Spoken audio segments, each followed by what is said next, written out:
Proudly we hail.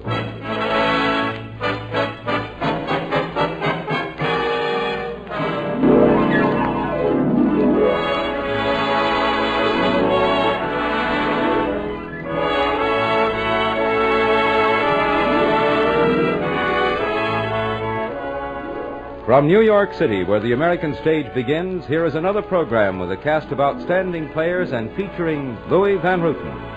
Public service time has been made available by this station for your Army and your Air Force to bring you this story, as proudly we hail those who so quietly serve.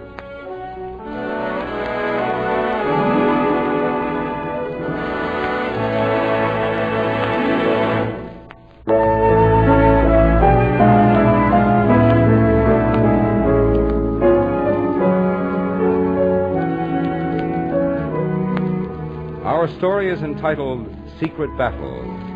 This is a true story, a little-known story of one of the many men who so courageously, so quietly served in time of great need. Our first act curtain will rise in just a moment. Here's an important word for you young women between the ages of 18 and 34.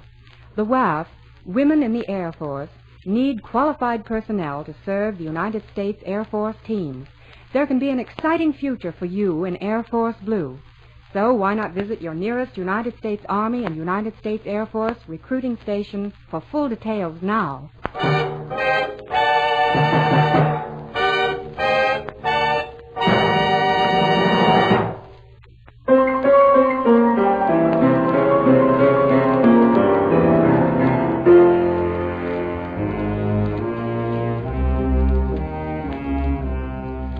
You will commit the following to memory. Yes? You will have radio apparatus. Your frequency will be 6130 kilocycles. 6130. You will listen between 00100 and 00400 Greenwich, Tuesday and Thursday. I understand, sir. You will proceed to Paris, make contact with the Free French, and establish a chain of hideouts for Allied airmen. Your funds will be sewn into the lining of your garments. Good. Your code name is Aramis. You will be known only as Aramis. Aramis. The third musketeer. The quiet, mild one. No, the dependable one. Good luck.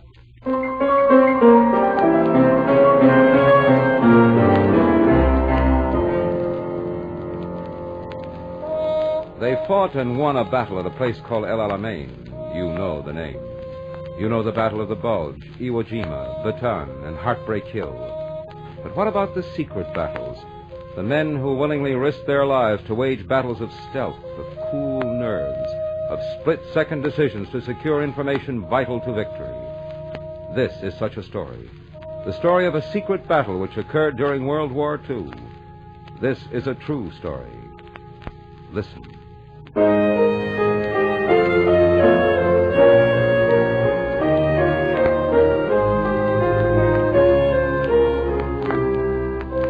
My name is Henri Lossuc, a resident of Pittsburgh in the state of Pennsylvania.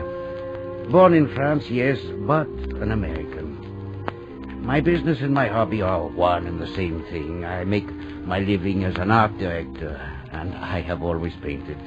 For my own amusement and perhaps that of my friends. A most pleasing existence, I must say, if a rather unexciting one, which, as you can well understand, left me quite unprepared for the consequences of a most unexpected interview which took place between myself and a young American captain on the morning of September the 11th. Would you be interested in performing a dangerous assignment for the government behind enemy lines? An old duck of 62 like me in the war? We already have hundreds of people in the field who look as though they couldn't fight their way out of a nursery school. I suppose it is dangerous work. Rather unrealistic for a man of my naivete in this sort of an affair to think of... risking your life? Huh? I'm sorry. Leave it to us to decide whether our interest in you is realistic or not. We know you well enough to want to know more about you. But, would I actually be of some real use? Well, would you like to be? Amazing. Why? Lossuc, with his bald head and a bit of a belly, to fight the enemy again.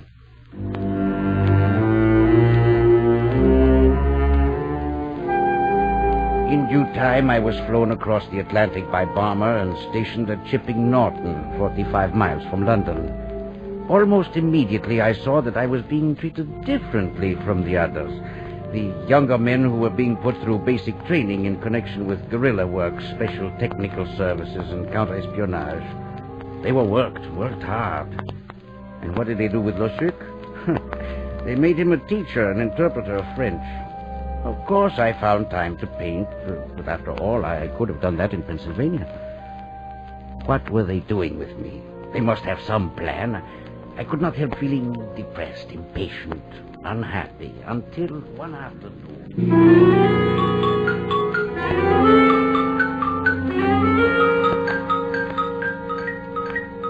Sure, you Major Snow, I don't need any clothes, and especially such impossible styles. Look at this hunting jacket.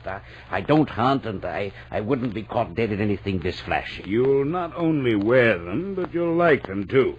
Would you please explain exactly what all this means? Henry, these clothes are for a retired French banker, who for the moment must be nameless. What? But whose body will be that of Henry Losuk. So? Yes, Henry. You shall soon be a retired French banker behind enemy lines on a very delicate and even dangerous mission. Satisfied? A retired French banker behind enemy lines. He wears expensive clothes, flashy clothes, dabbles in painting. A kindly, harmless-looking old dilettante. Not bad. Not bad at all.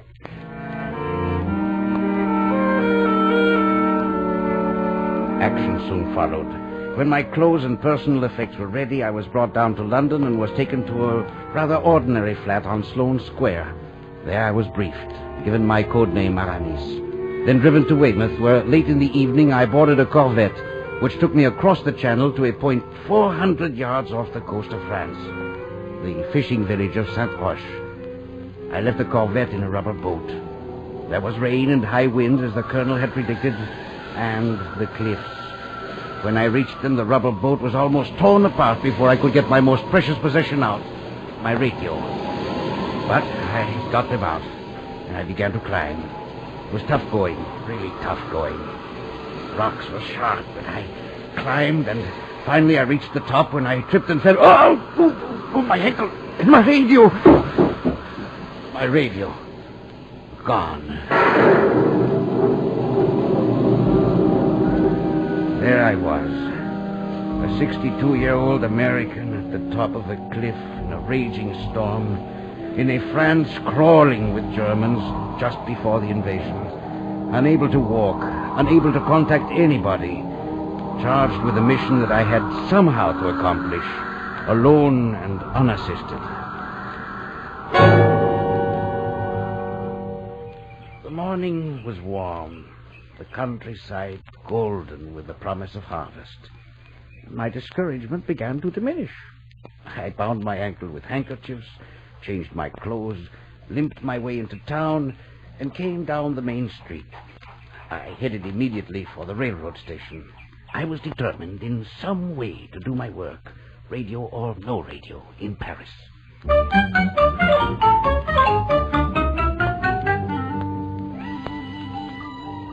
I sat in my compartment, sketching to pass the time away, to the amusement of the little girl. She left her seat and came over to see what I was doing. Celeste, that was you. But, Mommy, he draws such funny pictures. Giraffes with hats on. Come on, Grandpa, draw some more. With pleasure, my little one. Passports? Here's mine. Whose child?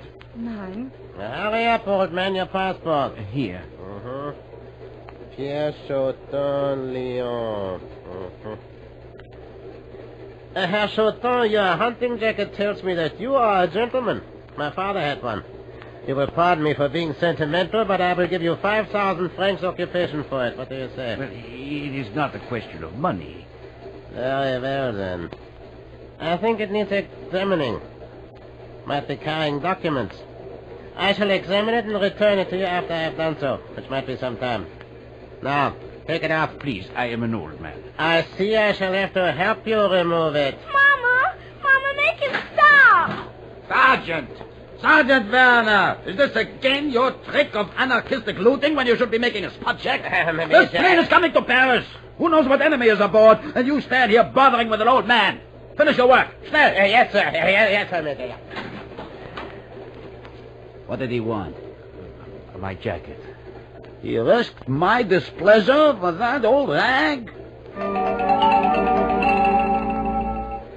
Had I lost that jacket and the 1,000-franc notes tacked into its lining, Pierre Chotin would have been a very poor banker indeed. And without it, what would I have done in... Paris! Paris!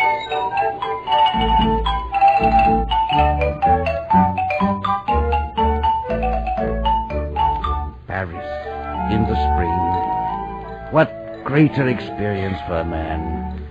An invitation to happiness, romance, an invitation to be eternally young with a lady known as Paris. Yet, walking along the familiar boulevard, a million eyes seemed to bore into me, cold, suspicious. How was I to fulfill my mission? How? Without radio or communication of any kind, without a soul I knew I could trust, I was desperate. In London, they were waiting for some radio communication from the dependable Aramis, who had no radio. Finally, I said to myself, get a bicycle, Henri, try the country, take along your sketch pad and sit by some quiet roadside. Isn't it pretty? Oh, it's the house on the other side of the road. You like it? How does one learn to sketch? You keep on, and little by little you improve. I could never learn to do anything so beautiful. Is that your bicycle? Oh, would you care to ride it? But I might puncture a tire. Oh, I will have a bicycle someday. Someday after... When do you think? Oh, soon enough. How is the sketch? Let's see. Oh, that's really quite wonderful. Thank you. May I watch you finish it? Of course. I think this garden needs a few more roses. Da-da-da-dee, da-da. Da-da-da-dee. Tune seems most familiar. Stardust, is it not? I like it. Thank you, monsieur. You like my tune? I like your painting. Perhaps our tastes are similar. Indeed. Perhaps they are. Oh, but I must go now. The time passes so quickly. And you, monsieur, you must leave soon, too? Yes, I suppose I should start back. Might I suggest, before you go, that a visit to the little inn in the hill would be a most rewarding rest for the journey that lies ahead. Thank you. Perhaps I will try that.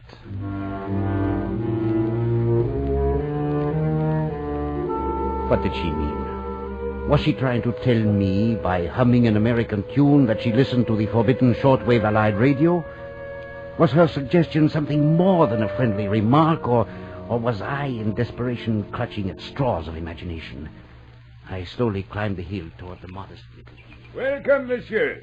May I be of service? Yes, perhaps a bit of refreshment before I pedal on my way. Of course, monsieur. You are a traveler? Yes, a traveler. And my journey thus far has been most difficult. Oh, that's unfortunate, monsieur... Aramis. An unusual name. A very unusual name. Now, if you will excuse me, I shall bring the wine. Perhaps mention of my code name was incredibly stupid. But the persistent feeling that help for my mission was near afforded a peculiar sense of elation. L'aubergiste, the innkeeper, returned after a time with a remark. Monsieur, we have one of the oldest wine cellars in this part of France. Perhaps you would like to see it. I once showed it to a man from Pittsburgh. He was amazed, as I am sure you will be.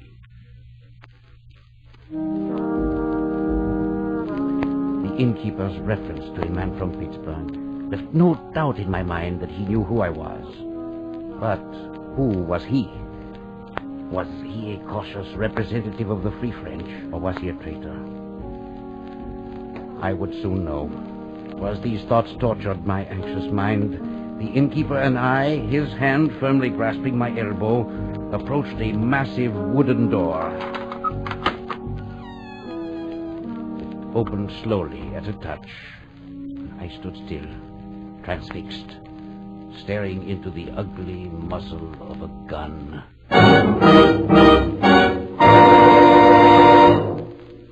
You are listening to the Proudly We Hail production of Secret Battle. We'll return to our story in just a moment after this important announcement. Here's a word to the young women who are graduating from high school this year. There's a future for you in Air Force Blue. Yes, an important future in the exciting places of the world.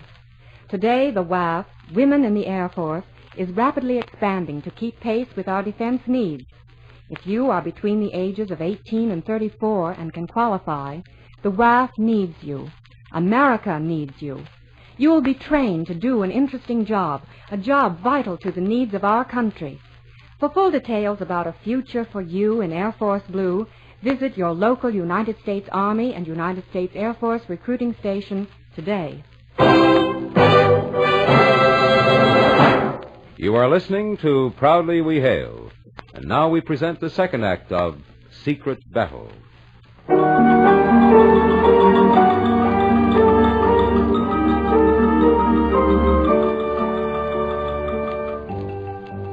Time was still those few seconds that I stood hypnotized by the menace of that gun. Then I noticed the white hands gripping the stock and looked up to see the sweet face of the girl by the side of the road. Monsieur Aramis, welcome to the Voice of France. This is one of our several radio transmission stations. I'm very sorry about the gun, but such a greeting is a necessity in such troubled times. You understand? Of course he does, my child. Just as he must understand this old man's caution, even after our radio check showed us he was one of us. In and in this old, the very walls must be suspect. Of course I understood, especially after it was explained that the entire underground knew of my arrival, knew of the loss of my radio equipment, and were alerted to watch for me across the length and breadth of France. And at last, I was with Frenchmen. What a wonderful thing it was to know that my work would finally begin, that the long months of waiting were finally over. My friends returned me to Paris. With their help, I purchased a house which became a hideout for our flyers. My mission not only went well, but I was accepted by the Free French. Everything proceeded smoothly, easily, until one day...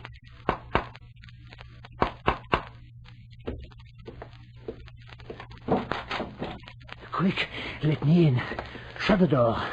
Marcel, you are never to come here in the daytime. Anyone can be watching. Enough, please.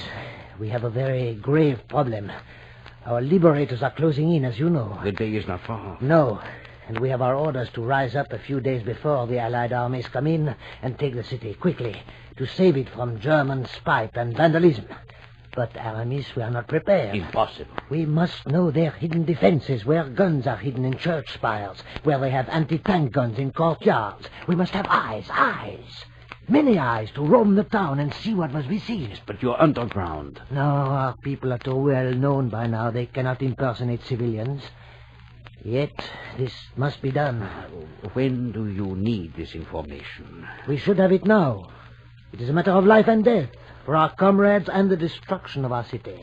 I would like to try something. You have a plan? Something that might work. I'm not sure, but it might work.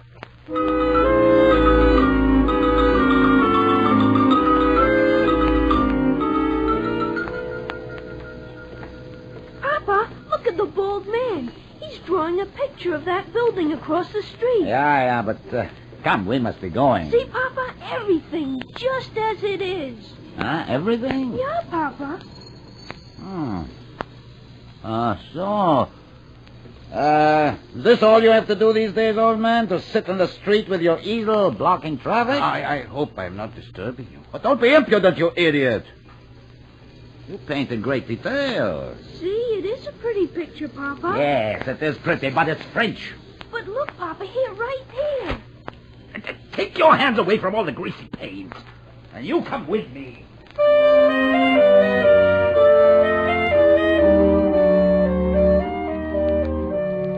For once in my life, I approved of Prussian discipline. The child almost upset my easel, which would have revealed a piece of paper under the painting. The paper on which I kept my notes concerning the German cannon concealed in the Ministry of the Marine. The next day I was terrified, for as I was finishing the picture, my so-called friend came back, this time in the uniform of a German lieutenant. Still at it, I see. Tell me, I cannot understand why you take so long to make a simple outline. Well, the sketch is only a type of artistic shorthand, you understand. Ah, then you do your real work at home, huh? Yes. Mm-hmm. Interesting. Well, good day, my friend.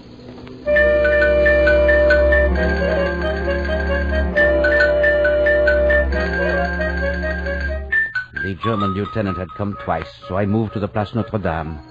On the first day there, he turned up for the third time. Extraordinary. You seem to see the whole cathedral in a few strokes of your pencil. I tried for simplicity. Not too easy, I should say. Some people could be in for a surprise connected with certain cathedrals. Well, that would be regrettable. From an artistic point of view, yes, but we Germans are more than artists. We are realists. Many times it happens that buildings blown to dust are more beautiful to us than ever before. What must be, will be. You really are an amazing fellow. I would like sometime to sit down with you and talk to you about art. You have a house, apartment, family? I'm not a well man, Lieutenant.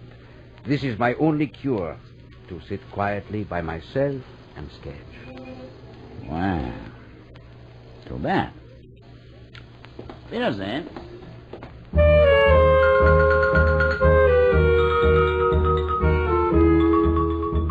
Time was against me. Radio reports told us that our armies were moving with unexpected speed. Just when I had almost forgotten my inquisitive lieutenant, he turned up again at the Chambre des Députés. Only this time he brought friends and their women. Good afternoon, my friend. Pardon, it is late. I must go. Oh, 1 minute. Carl here says that in time a Brissac will be worth more than a Turandot. But I dispute him. For 500 marks, I say he's wrong. Now, you are an artist and you should know. Come on, let's settle our little controversy. What do you say, Brissac or Turandot? Why, Turandot, naturally. I win! I'm 500 marks richer! Tonight, you are my guest. Thank you. No. As a matter We shall dine at Fouquet's, the best for the best.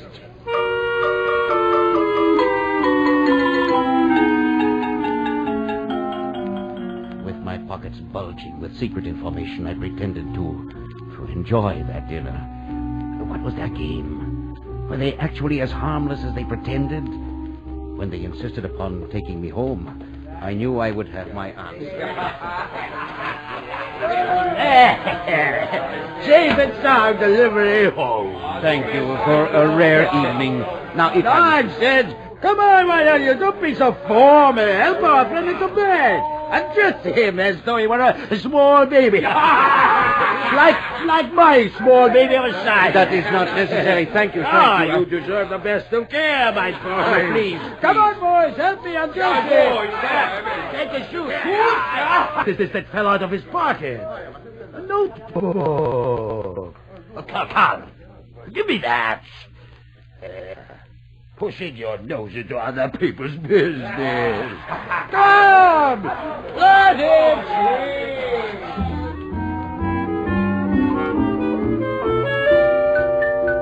The minute they left, I sprang out of bed. Perhaps they were not what they seemed, stupid drunks. What if their game was to take not only me, but underground headquarters itself? I dressed quickly, took my drawings, and in the dim, pale moonlight, I made my way across rooftops to headquarters. Aramis. Marcel, I think I've been spotted. So here are the drawings I have been making. The drawings of Paris won't be of any use to the... Oh, but this is beautiful, Aramis. Gun emplacements, tank traps, and tanks, wedged between the colonnades of the Crillon and camouflaged with piles of sandbags. But I've been spotted. Copies of these must be made and delivered without delay to all arrondissement commanders within 2 hours.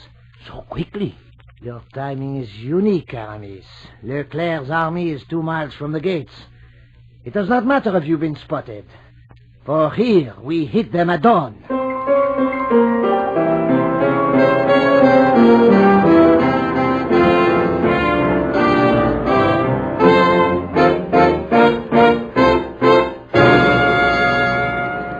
On the next day, the Free French struck out at last, and in a matter of hours smashed the German strongpoints to take over the city. And there I was, in it, part of it. An American, yes. But at that moment I was just another jubilant, victorious Frenchman, as French as I will ever want to be in what is left of my life. We were free. The enemy was driven out, and we were coming in. Do you hear that? Arc de Triomphe, Montmartre, Champs-Élysées. My heart threatened to pound to pieces as the words sang inside of me. The words that I, Lossuc, the Pittsburgher of 62, had perhaps some small part in taking Paris away from them and making her ours, in lifting her from her knees and into our arms. I stood in the crowd watching the first Allied tanks come lumbering into the city. And there, at the head of Leclerc's army, was an American jeep. And in it, Major Snow from the training base. The man who made me wear those terrible clothes. Major Snow! Major Snow, wait a minute! Aramis! Henry Losig, how are you? Fine, just wonderful. You're the man I've been looking for. Oh, more orders? Yes. And these orders are straight from the colonel. They're to kiss you on both cheeks. Oh. So and so. Your mission, how do they say it here, was magnifique.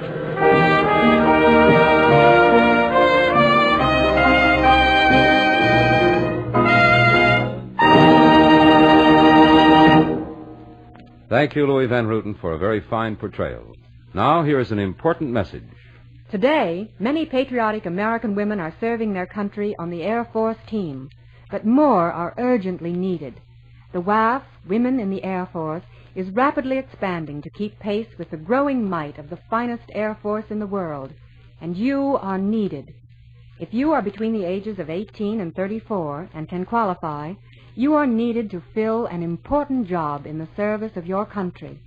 For full details, visit your United States Army and United States Air Force recruiting station now.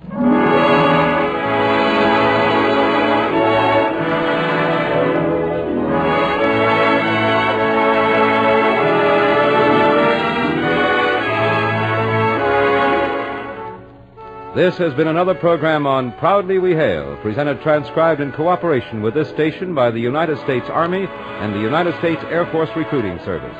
This program featured Louis Van Rooten. This is Kenneth Banghart speaking and inviting you to tune in this same station next week for another interesting story on Proudly We Hail.